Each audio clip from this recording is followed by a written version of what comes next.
João 1, 43 até o 46. Toda a igreja pode ler comigo, em uníssono, tá? No dia seguinte, quis Jesus ir a Galiléia e achou a Filipe e disse: segue-me.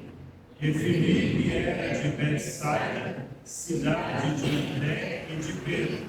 Filipe achou Natanael e disse: havemos achado aquele de quem Moisés escreveu na lei e os profetas, Jesus de Nazaré, filho de José. Disse Natanael: pode vir alguma coisa boa de Nazaré?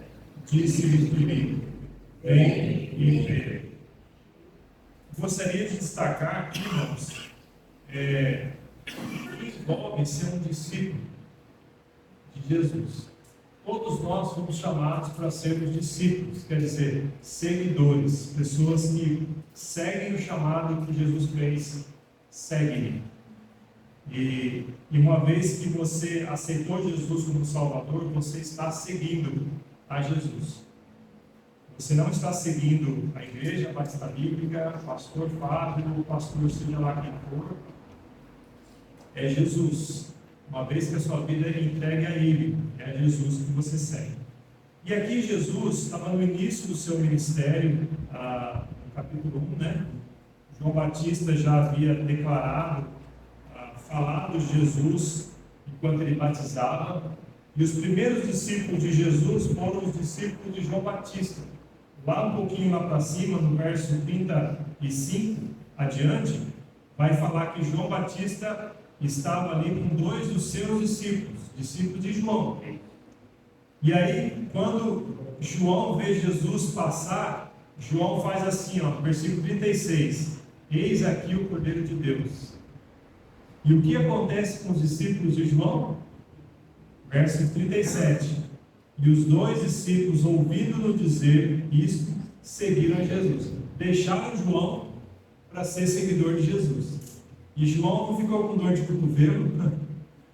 João ficou feliz da vida, porque essa é a missão de João: apontar Jesus. Convém que ele cresça e que eu diminua. Esse era o modo, era o alvo, né? A missão de João. Então, João preparou seus discípulos para serem discípulos de Jesus. Aí, esses dois discípulos, mais para frente, vai falar quem eram eles. E, na verdade, seriam André e Pedro.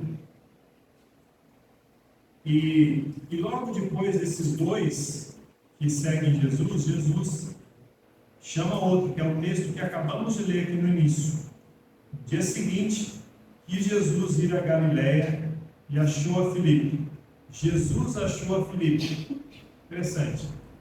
E disse-lhe: segue-me. Chamado mais curto que tem, mas que envolve uma decisão, envolve uma escolha.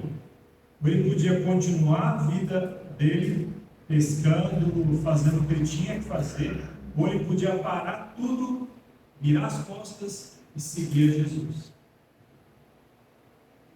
Então, o que leva, ou qual é o preço de ser um discípulo de Jesus? Aqui, só nesse trecho tão pequeno, tão conciso, a gente percebe algo tão básico, mas está sendo esquecido hoje em dia por aqueles que se dizem cristãos, que é deixar para seguir. A gente tem os nossos compromissos, os nossos alvos, os nossos planos, os nossos sonhos, nós temos tudo à nossa frente.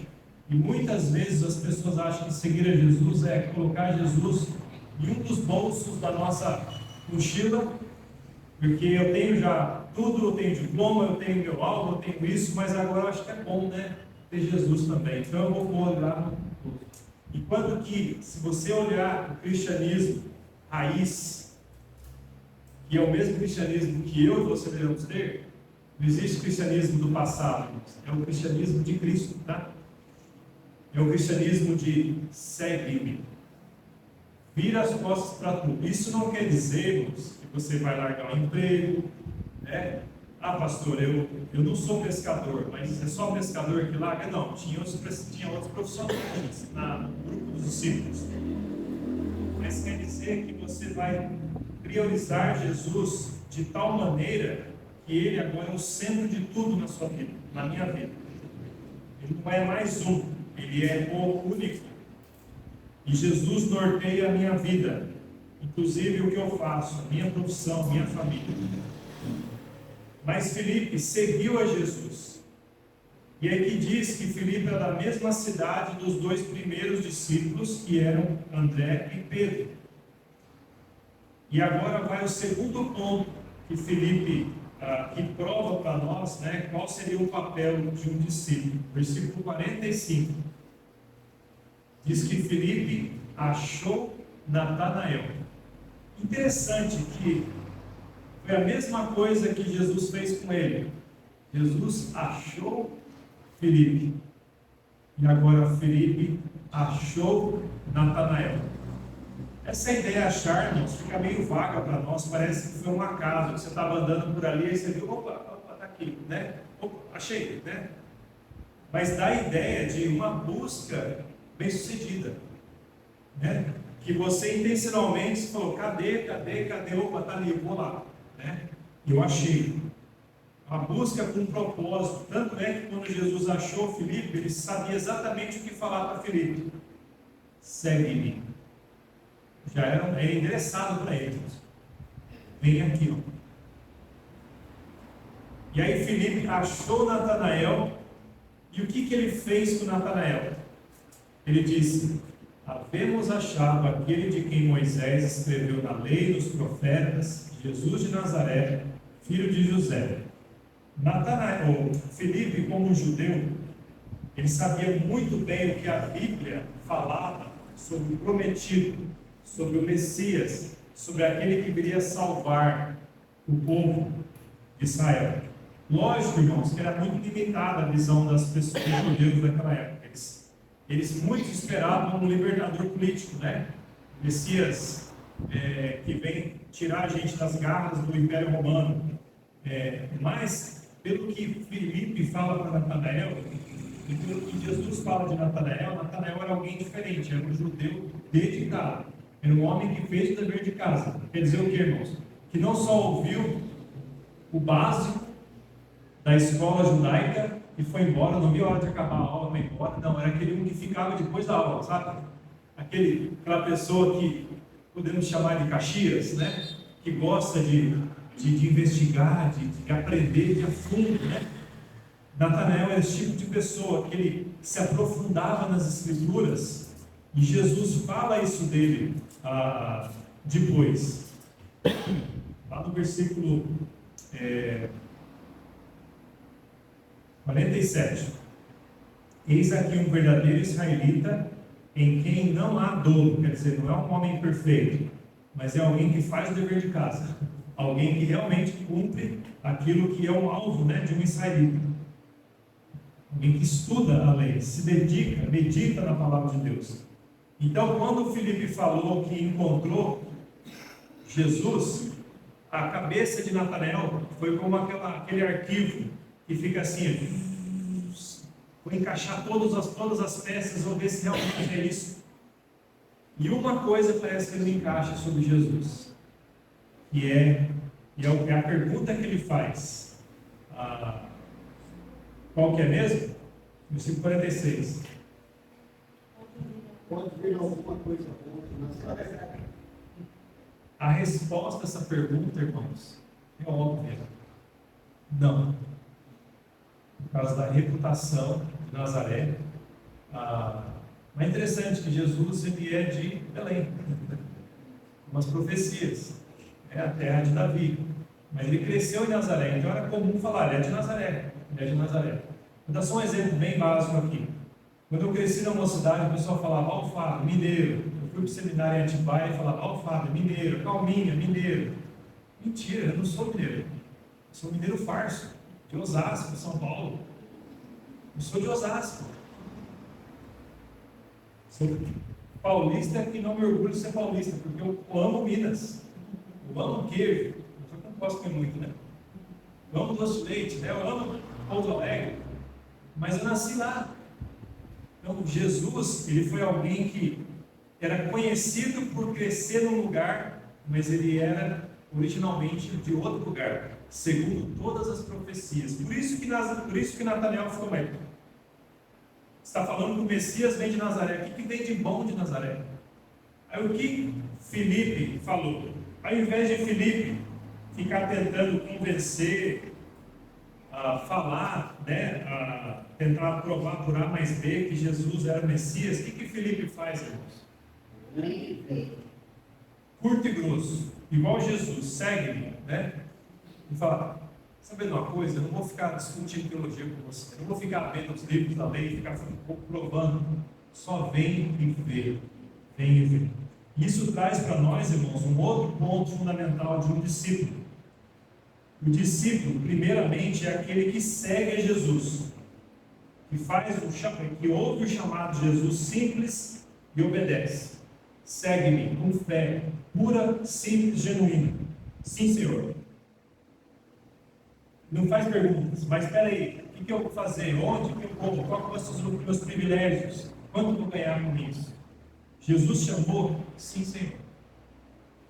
E a segunda coisa que o discípulo faz, ele faz outros discípulos. Logo de cara. Ele não fica esperando conhecer mais. Ah, não, eu tenho que ter 2 anos de igreja. Aí eu tenho que ir lá para Peniel. Aí eu tenho que ir para o instituto. Eu tenho que fazer isso, eu tenho que estudar. Porque eu não consigo, irmãos. Quem é salvo está pronto para levar Jesus, amém? Você pode não estar pronto para muita coisa. A gente tem a vida inteira para achar que está pronto. Mas uma coisa você tem certeza: se você é filho de Deus, você pode compartilhar Jesus. Você deve compartilhar Jesus.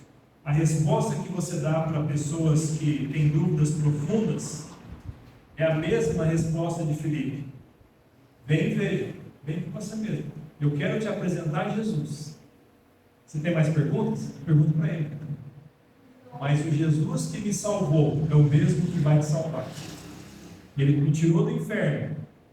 Eu não sei todas as coisas, não tenho todas as respostas, mas uma coisa eu digo: eu era perdido e ele me achou. Eu era perdido e ele me salvou. E o que eu fiz com esse salvo? Me arrependi e criei nele. Eu sigo a Jesus. É isso, irmãos. Eu gostaria de levar esse cristianismo raiz, né, de volta, para incentivar nós, irmãos, a não achar que tem que conhecer tudo. Não, a gente tem que conhecer o suficiente. Tem que conhecer a pessoa de Jesus. E tem que pregar Jesus. Apontar para Jesus. Uma coisa ele sabia, como judeu, como Filipe sabia, né? Era de Moisés, que era a Bíblia do Velho Testamento, né? Os profetas e a lei, né? Moisés se refere à lei, os 5 livros do Pentateuco. Os profetas também. E tem outro trecho, acho que é Lucas ou João. João, eu acho, se refere a Jesus, ele abre os olhos das pessoas para entender as Escrituras.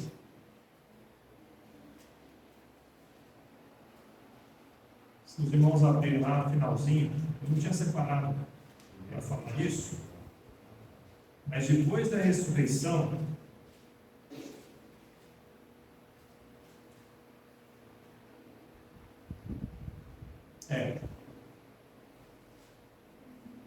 alguém leia Lucas 24, 44.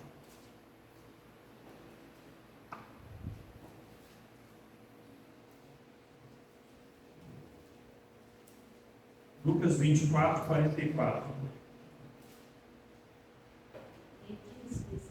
São essas as palavras que o príncipe, estando ainda convosco, que convide se cumprisse tudo o que de mim está escrito na lei de Moisés, e nos profetas e nos salmos. Aí deu 45 também. Então, abriu-lhes os entendimentos para compreenderem as Escrituras. Bem, irmãos, nós estamos nessa fase. Jesus já ressuscitou e Jesus já abriu o entendimento dos que seguem a Ele para a gente entender agora onde encontrar Jesus na Bíblia inteira, de Gênesis a Apocalipse. Porque o que Jesus quis dizer aqui no versículo 44, tudo que dele, tudo que de mim estava escrito Na lei de Moisés, que são os primeiros 5 livros, nos profetas, são os livros proféticos, e nos salmos, os livros poéticos, todos os livros do Velho Testamento. Toda a Bíblia aponta para Jesus, né? Então, quando você vai evangelizar alguém, você fala, mas não sei, tem que decorar a Bíblia, tem que saber todo o livro de cor, não, irmãos. Se você souber, você vai estar mais equipado, logicamente, né? Mas para ser salvo, você só precisa saber da má notícia e da boa notícia. Você é pecador e Jesus é o teu Salvador. Aquilo que o ladrão fez na cruz, ele se arrependeu e ele creu em Jesus como Salvador dele.